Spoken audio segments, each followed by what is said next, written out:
Welcome to the Creating Wealth Show with Jason Hartman. You're about to learn a new slant on investing, some exciting techniques, and fresh new approaches to the world's most historically proven asset class that will enable you to create more wealth and freedom than you ever thought possible. Jason is a genuine self-made multimillionaire who's actually been there and done it. He's a successful investor, lender, developer, and entrepreneur who's owned properties in 11 states, had hundreds of tenants, and been involved in thousands of real estate transactions. This program will help you follow in Jason's footsteps on the road to your financial independence day. You really can do it.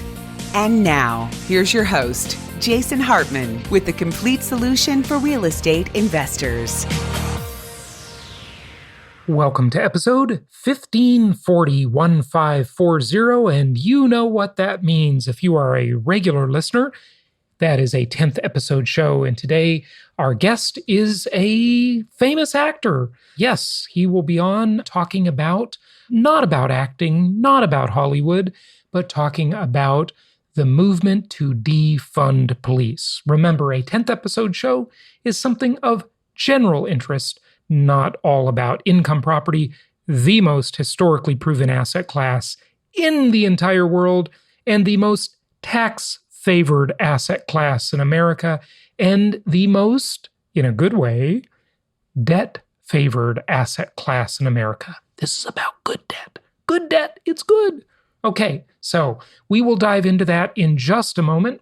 But before we get to our guest today and we talk about the defunding issue, let's talk about another one of my many predictions that has come true. Yes, another prediction has come true.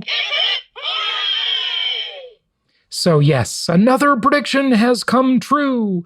And what is that? I'm looking at a GlobeSt.com article right in front of my eyes, predicting something that I was predicting months ago, which in COVID time means years ago. And that is that there is a sales increase for large homes. People want bigger. Still, small and medium-sized homes saw their prices increase more than larger homes, likely due to buyers prioritizing affordability. But the trend is clear.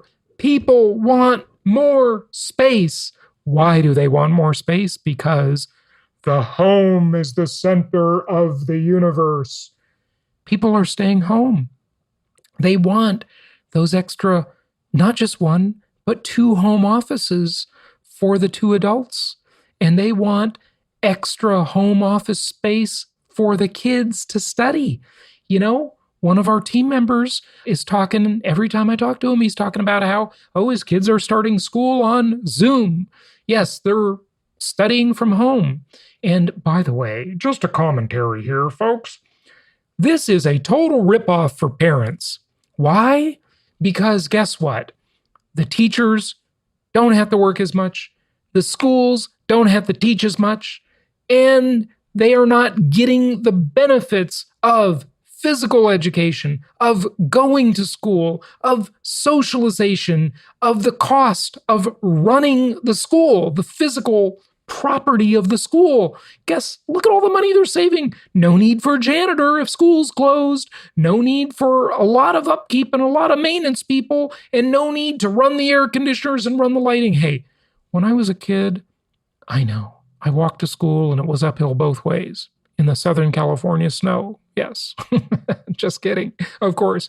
But I'll tell you, I dreamt of the idea of having air conditioning in our classroom. I remember once I saw another school that was a modern building with air conditioning. And I thought, wow, that must have been so cool. Pardon the pun. Must have been really cool. You know, when we were studying, we would be sweating when it was sweltering. And sometimes it really was sweltering without air conditioning. And, we didn't have air conditioning in school. None of my classes had air conditioning until I got to Long Beach City College. Then you had air conditioning, even in community college. but none of my school environments had air conditioning, not junior high, not high school, not elementary school. Yeah, none of them. Well, actually, I take that back. One elementary school I went to did have air conditioning because it was more like in an office building. But all the other schools, there was no air conditioning. You just open the window. Suffering. Yes. It's funny how when I got into real estate, I sold a lot of properties that didn't have air conditioning.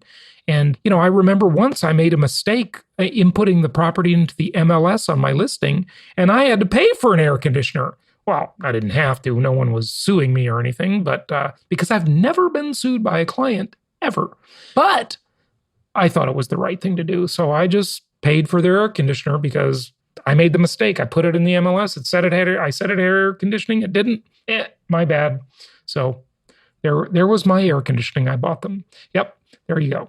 So anyway, we didn't have air conditioning in our school. But back to the subject at hand, Jason, the bigger homes. So the schools are saving a fortune, yet the parents are still paying the same amount of money in taxes, namely property taxes. And if they're a tenant, the property tax is passing through to them in the form of rent. It's the same thing. The cost is always there. Okay? Properties, corporations, they're just pass-through entities. They pass everything through. Okay, trickle-down economics, So, home buyers searching for larger homes as they look for more space to live and work amid the pandemic. The typical home that sold in the 4 weeks ending August 16th was 3.7% larger. That's 1,772 square feet, to be exact, than the typical home sold a year earlier, according to a report from Redfin. That's in contrast with the 0.4% average year-over-year growth in home size from 2015 to 2019. Meanwhile, we know the market is booming. There's no secret there. Sales were up 21.2% year-over-year nationwide for large homes in July. Now, large homes, they're going to define that in a moment, so don't worry. We're going to tell you what they mean by large homes. Compared with 10% for medium-sized homes and 2.3% for small homes. The report said, noting that home buyers are also searching for larger homes on their website. Okay? For its analysis, they said it divided single-family homes into small. You ready for this? Are you ready for this? Here's what they consider to be a small home. Wow. Really? This has got to include places like San Francisco and New York City, I'm guessing. A small home starts at 300 square feet. Yes, just 300 square feet. And goes up to 1,500 square feet. So from 300 to 1,500 square feet, from a small hotel room size to 1,500 square feet is considered a small home. A medium-sized home is 1,500 to 3,000 square feet, and a large home is considered 3,000 to 5,000 square feet. So one agent says, quote, people want bigger houses, bigger properties. And, this is no surprise here, folks. It's called Home is the Center of the Universe, as Jason Hartman predicted back in February. You don't believe it? Go back and listen to the podcast. You know what I love about podcasting? It's all on the record and it's all date stamped. So convenient. But we really need someone to go in and get all these quotes and find out all the predictions that came true, because there'd even be more of them, I'm sure. But there'd be a few wrong ones too. Not everything's right. So anyway, the point is the home is the center of the universe. And, large is a relative term, right? It's not just the way they broke it down, obviously, but it could just mean getting out of that little apartment or that little condo or that little tiny place in New York City into a single family home that's 1,200 square feet. To many people, that is considered a large home. Now, good news for all the people that were really upset about the REFI-Fee that was supposed to go into effect September 1st. They've delayed that. Might have mentioned it before. It looks like that's going to be postponed until probably December. So there you go. Now, another article, also from the same source, I'm really into GlobeSt today, aren't I? I had an article in GlobeSt. They called me up to interview me for an article once. Anyway, this one says, limited options persist for low-income renters. Now, define low, of course, variable meaning for variable people, right?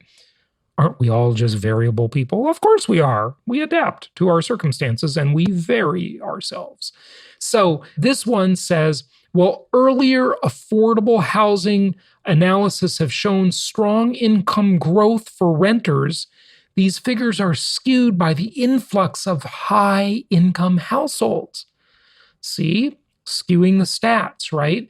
Because a lot of high-income households have started renting. And I venture to say that the reason for this is exactly what I experienced. Remember I told you a couple years ago, when I moved to Florida, I tried to rent a high-end home for myself. And there was just so little selection. It was absolutely terrible. Why was that? Well, my thesis was that all of those high-end rental homes were all converted to short-term rentals, sucking all of that inventory out of the rental market because I love to be a renter of a high-end property. It is a great deal, phenomenal rent-to-value ratio for the renter. In fact, I'll just mention this, not like I haven't taught you this before, but repetition is the mother of skill, as the saying goes. One of the questions on our live stream yesterday, we have our coffee talk with Jason every Sunday morning, and one of the questions was, should I buy a home in Orange County? And as you know, I'm from Orange County, spent most of my adult life there, made a ton of money with my real estate company there, just as a traditional agent there, sold lots of properties, had a really big, wonderful career there. And I'm sorry I had to leave California, but you know what I'm going to say? I'm going to hearken back to Ronald Reagan's speech when he was president of the Screen Actors Guild and he left the Democrat Party after being a lifelong Democrat. And he said, I did not leave the Democrat Party left me. I'm going to use the same idea. And I'm going to say, I didn't leave California. California left me. And I think a lot of people feel that way. In fact, I think millions of people feel that way. That's a sad state of affairs, folks. It really is. But hey, it is the way it is. And we've got to adapt to the circumstances and be realistic about the circumstances in which we find ourselves and make do the best we can. And we've certainly talked about that over the years. But this is interesting, right? So, a high-end property, great deal for the renter. I had this live stream question yesterday. Oh yeah, that's where I was going. I almost lost my place there. Senior moment. I can say that. I'm getting old enough to say I had a senior moment, okay? And anyway, this question was, person asked, who's probably listening now, should I buy a home in Orange County? No, you should not buy a home in Orange County, even if it goes up in value. You'd be much better off buying 8 rental properties in 3 diverse markets, linear markets, because that's what you could buy for about the same price. An $800,000 Orange County home or 8 rental properties. Maybe you don't buy 8, maybe you buy 6. Maybe they're a little more expensive, but you could buy 8, okay? And your rent to value ratio, you can rent that $800,000 home for about $4,000 a month in Orange County. Much better deal to be a renter. And now that they're not all Airbnbs, because the short-term rental market, the Airbnb market, has been slaughtered in most places. It is a bloodbath. All the people that were making a fortune with Airbnb, yeah, not doing so well now, sadly. But they're adapting and they're figuring it out. So, and it's uneven like everything, right? Some people are doing okay if they're in driving distance and they offer a change of environment. I've talked about it before. Anyway, there's a kind of a new Airbnb formula that it does kind of work, okay? So it's not all bad, but for most Airbnb people, they've experienced a pretty rocky road, and they've converted a lot of these higher end properties back into long-term rentals. So the market is not so distorted and there are better opportunities to rent a high-end home. So this is interesting because it just shows, the article says, fewer than 10% of all rental units are affordable to low-income renter households. Those earning 50% or less of the median renter income every year since 2010, said a new report from Rental Affordability Reexamined. Or no, that was the title of the report, not who it's from. Okay. Oh, this is research from Freddie Mac Multifamily Housing Division. And so this just goes to show you that there is going to be consistent demand for basic bread and butter housing, okay? Now, let me give you the actual numbers, okay? So you'll understand those numbers. Median rental income is about 46% lower than family income, a figure derived from both renter and owner income that's known as the Federal Housing Finance Agency, the FHFA. We talked about them before many, many times. Median renter income in 2018 was $41,000 a year. Now, I think that's household income. Compared to a weighted average, according to the FHFA, of income across all metropolitan statistical areas, or MSAs, of $76,300.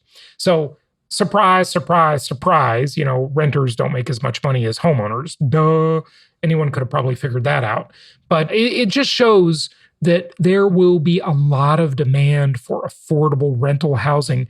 So congratulations to you. Yes, congratulations to you. Dear investors, listeners, you're in a great position. And like I said 10 years ago, and I'm renewing my saying from 10 years ago, because it's up for renewal. We've got to renew it every decade. So here we go again. The demographics coming at the rental housing market over the next 10 years are nothing short of phenomenal. Yes, they are. They're great. So congratulations to you. Go to jasonhartman.com and check out the properties in our referral network and what we have available for you. And we can connect you with the right people needed to help you build a fantastic income property portfolio or increase the size of your existing portfolio. And by the way, I have to tell you, I just made one of my own deals that I'm getting pretty excited about to start doing my own big buying campaign. Like I've told you, sometimes I feel like the shoemaker whose kids don't have any shoes, or the kids have holes in their shoes, whatever the metaphor is, because I'm so busy spending time working for you that I don't have time to do enough of my own investments. But I'm super excited because I've got a plan now to put about another $1 million into the market, and very excited, more to come on that. So I think it's a really great time to be investing in properties. All right, without further ado, let's get to our guest. Of course, as I always say, reach out to us if you need us, jasonhartman.com, or in the US, you can call us on the good old-fashioned telephone at 1-800-HARTMAN. Here is our guest for the 10th show, and let's talk about this very disconcerting defunding trend. Here we are. It's my pleasure to welcome Ilan Srulovicz, and he has become well known recently for standing up for police and being outspoken on the issue of identity politics. Ilan, welcome. How are you? I'm doing great, thanks. How are you doing? It's good to have you. So you're coming to us from my hometown of Los Angeles, right? Yes, sir. Excellent. And did you sort of make your mark as an actor, or what was the genesis of your career? Combination of the acting and the watch company. Mm-hmm. I started acting when I was young. I just always liked it. I liked expressing myself. Art was always something that was interesting to me. So I'd always been involved in that space. And I've been lucky. I've had a pretty good career. It was a lot of work. I got accepted on scholarship to a school in New York. And then I ended up on some TV shows. And then I had a really rough period where I couldn't get anything. And then lately it's been on a good upward trajectory. Right. And my watch company I started about 8-9 years ago. And I've always treated it as if they're art pieces you wear on your wrist. Mm-hmm. And I've been lucky there as well. It's gone well. Good stuff. So is being in The Walking Dead, is that your most recent part? No, I did The Walking Dead, and then I've done a bunch of parts since then. I was in a movie called Deepwater Horizon. I was in The Big Short, which was an Oscar-winning film. Yeah, Big Short was great. We talk about it all the time to our listeners because we cover so many financial topics. Yeah, and then I was in a Netflix series called Slasher, where I was one of the main actors, which is an anthology series. And right now I'm on another show which got put on hold with coronavirus. So. Good stuff. Okay, so share with us some of your thoughts on police. I mean, this is obviously in the news nowadays. It seems the world has gone crazy with identity politics, and I think we're going down a dangerous path on multiple fronts. This defunding of police departments, very, very dangerous idea. And identity politics is really, it can be very misleading, and it can really obscure the truth. What are your thoughts? Well, I think anytime you classify people based on their race, based on their sexual orientation, based on their gender, I think you're doing a disservice to humanity. I think that's an easy way to dehumanize each other. That's a good way to segregate each other. It's also a good way to attack freedom of speech, because if you're not an individual, what you say fundamentally doesn't matter. You're represented by your group, right? If I'm defined by, let's say my mother, she escaped Baghdad, Iraq. So let's say I'm defined by that. That's my number one identity now. That's what defines me. And all my views have to come from the same kind of history and the group that represents that struggle or whatever that is. Then me as an individual has no real opinion. Right. I don't have any type of, self-fulfillment in the world. I'm defined by this. And so we're doing that to everyone. Right. We're saying this is your background, or this is your skin color, or this is whatever that thing. And so we're stealing people's freedom of expression, their freedom to think for themselves. And we see the negative effects of it very quickly. When you dehumanize people, it makes it very easy to be violent toward them or to put them down or to not have a free exchange of ideas. Yeah. It's interesting because, and you're making me think of one of my favorite quotes from Ayn Rand, which you probably know about what I'm about to say is, that there is no such thing as classifying people in groups. There's no such thing as group rights. And that's why identity politics is a completely misleading idea. There are only individual rights, because the smallest minority in the world is the individual.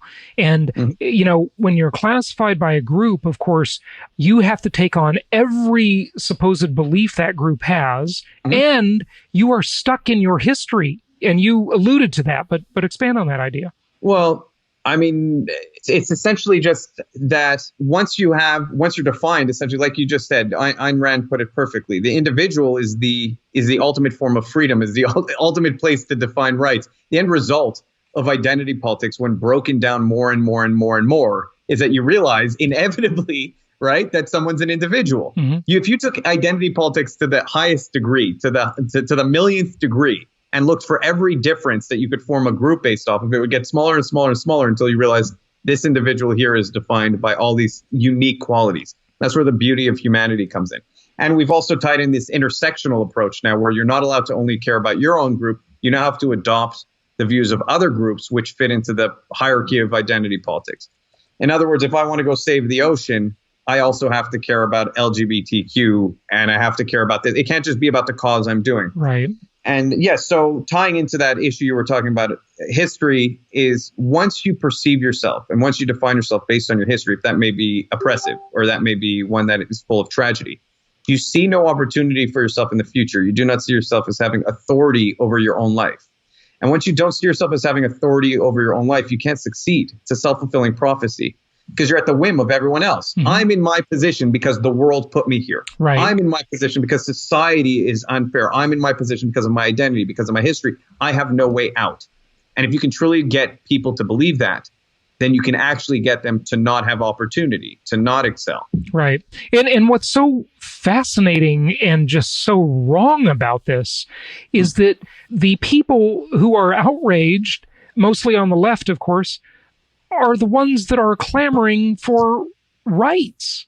And yet they are actually defeating their own cause, assuming their cause is legitimate in the first place, which I would argue that it's never really about the cause. It's about something else, possibly. But, your thoughts? Well, there's two elements to that. There's kind of the element of it so the mass percentage of people out there don't necessarily have insidious intentions. There is a small percentage of people who hijack these groups, or who are behind these groups, who may be funding these groups, who have more malicious intent and have if I were to say honestly, the leader of BLM openly came out and expressed that she's a Marxist and that she's a trained Marxist.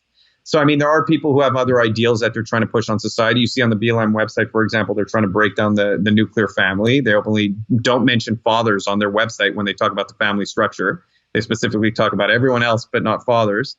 And so, of course, there are people within organizations that have malicious intent. The more dangerous, or not malicious in their view, they just want to restructure society in their vision, which is Marxism, whatever it may be.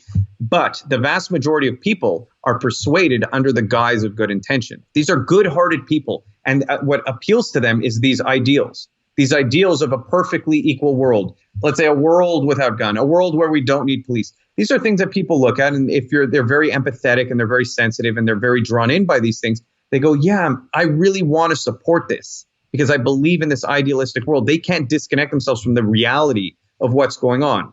I mean, you hear the term a lot, useful idiots. I hate to say it. In some way, that's what it is because they're not. It is that way. That's a great comparison.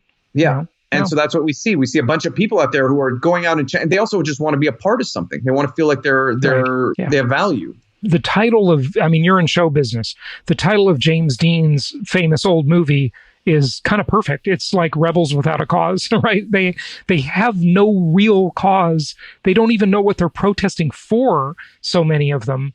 And yet they just want to be part of something. It's a sad state of affairs that we all feel, so like empty that we need to just join a movement, even if it's not the right movement. They're tearing down statues of Ulysses S. Grant. Yeah. They're tearing down Holocaust memorials. Right. And I mean, what does that have to do with anything? It has nothing to do with anything. And the most ironic of them all would be Abraham Lincoln? Mm-hmm. Are you kidding me?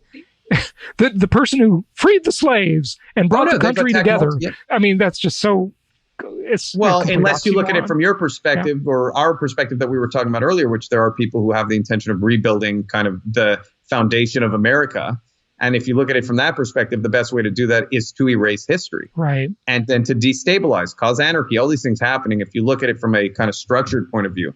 I recently talked about how there was a attack on objective truth, mm-hmm. how society has systematically, our groups in society have systematically broke down objective truth under the guise of social justice or political correctness or whatever this may be, to the point where, multiple things no longer have meaning across the board. The idea that, far as to say this, there was a male rapist who identified as a female and got put into a female prison and raped and sexually assaulted 22 more women. Oh my gosh, this is crazy. A true story. People can go look on Snopes. Yeah. Snopes is arguably more left-leaning. They can go research this. Snopes is funded by George Soros, I hear. So you can't believe even they anymore. Are putting it out. Right. And so if you look at how because everything is relative, mm-hmm. right? If gender truly doesn't exist, if biology does not matter on any level, then these things are acceptable. There's an MMA fighter who went as a male, could not make it as a male fighter, terrible fighter as a male, became a female MMA fighter,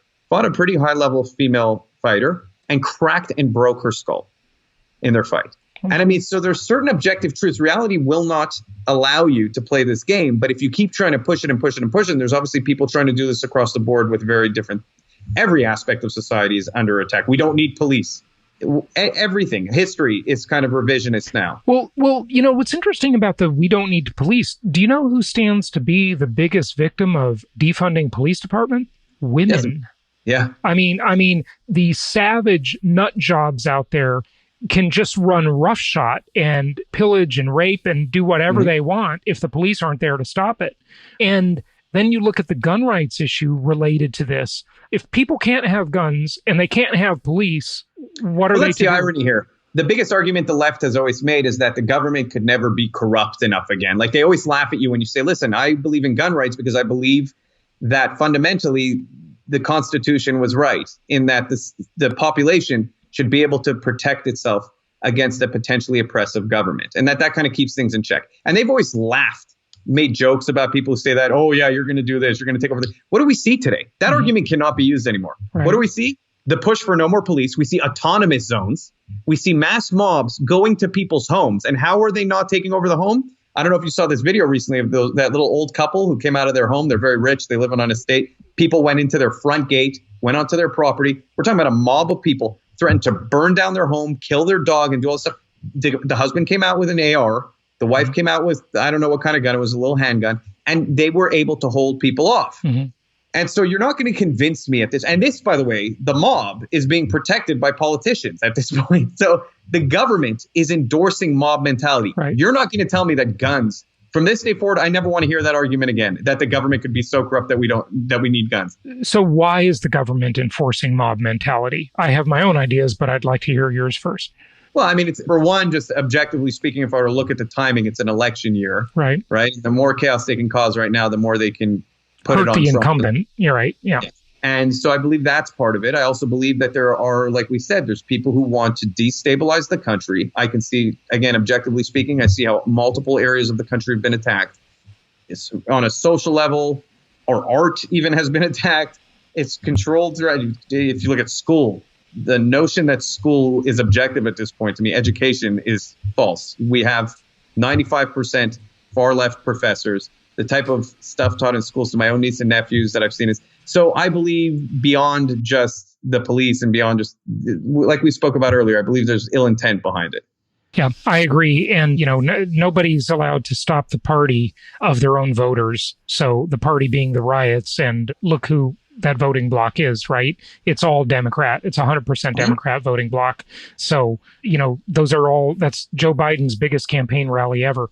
$4 billion Black Lives Matter raised, I think, in 2 weeks. $4 billion. Wow. And by the way, their page, the money goes directly to Act Blue or whatever that thing is, which funds the Democrats. Right. I mean, that's why no politician is willing to speak up. If you look at politicians respond to their motivation, which is to be the next party in control or to have control. If they see an organization, let's say Black Lives Matter, whatever the organization is, that can help them gain control, that has power in society, that has social sway, they will allow it to do whatever it needs to do, because that will get them to where they want to be. And we do see that. It's a sad state of affairs. Logic and reason has left the building. What are we going to do? I mean, there seems to be this massive lack. When I go on social media and I read these posts, occasionally I engage in them. I mean, for the past 12 years that I've been on social media, I mean, I am astonished at the lack of critical thinking ability. Just cannot think critically about anything. Like when I went to school, you took debate and critical thinking as a way to improve your critical thinking skills so that you could understand how to reason things and know what actual absolute truth was. But now now it's about indoctrinating people. Yeah. I mean, 50% of millennials or more don't believe in freedom of speech. I mean, it's not about exchange of ideas. It's not about debate.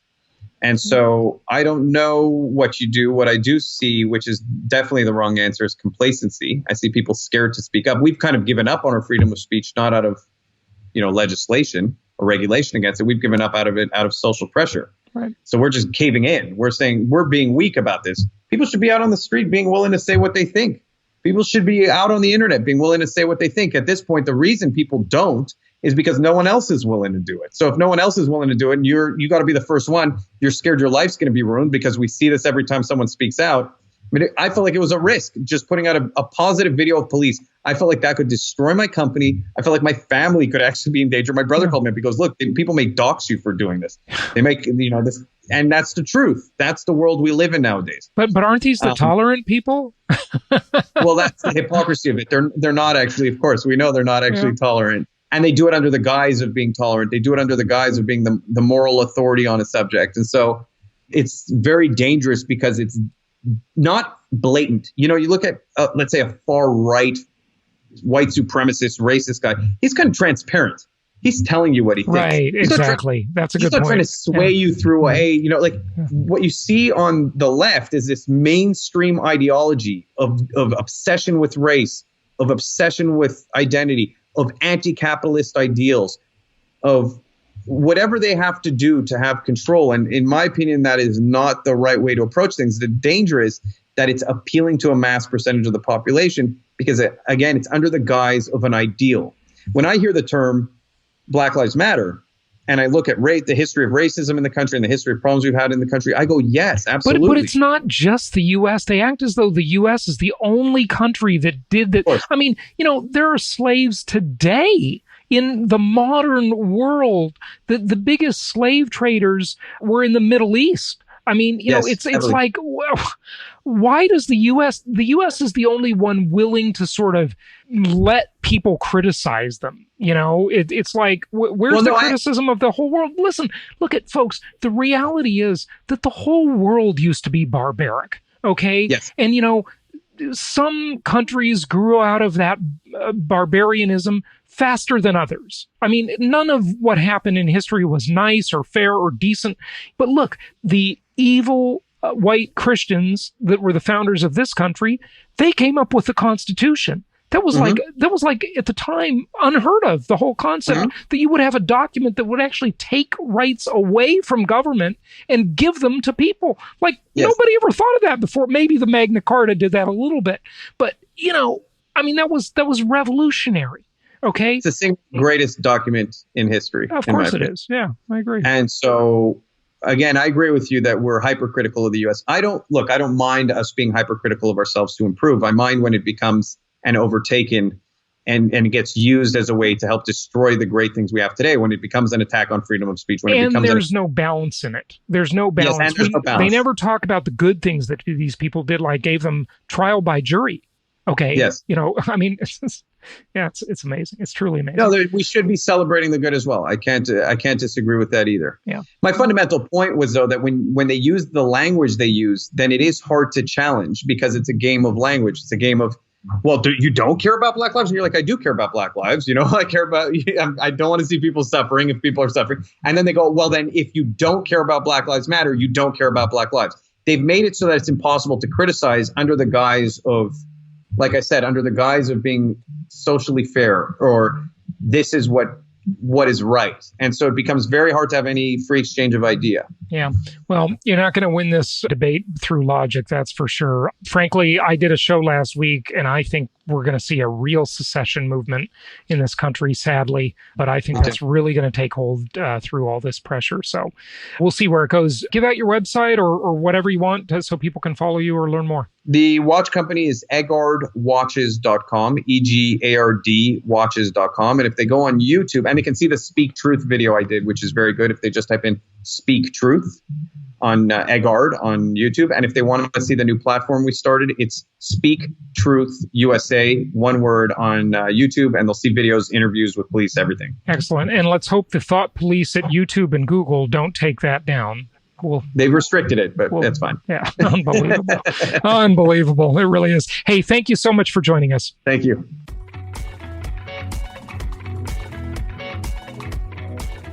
Thank you so much for listening. Please be sure to subscribe so that you don't miss any episodes. Be sure to check out the show's specific website and our general website, hartmanmedia.com, for appropriate disclaimers and terms of service.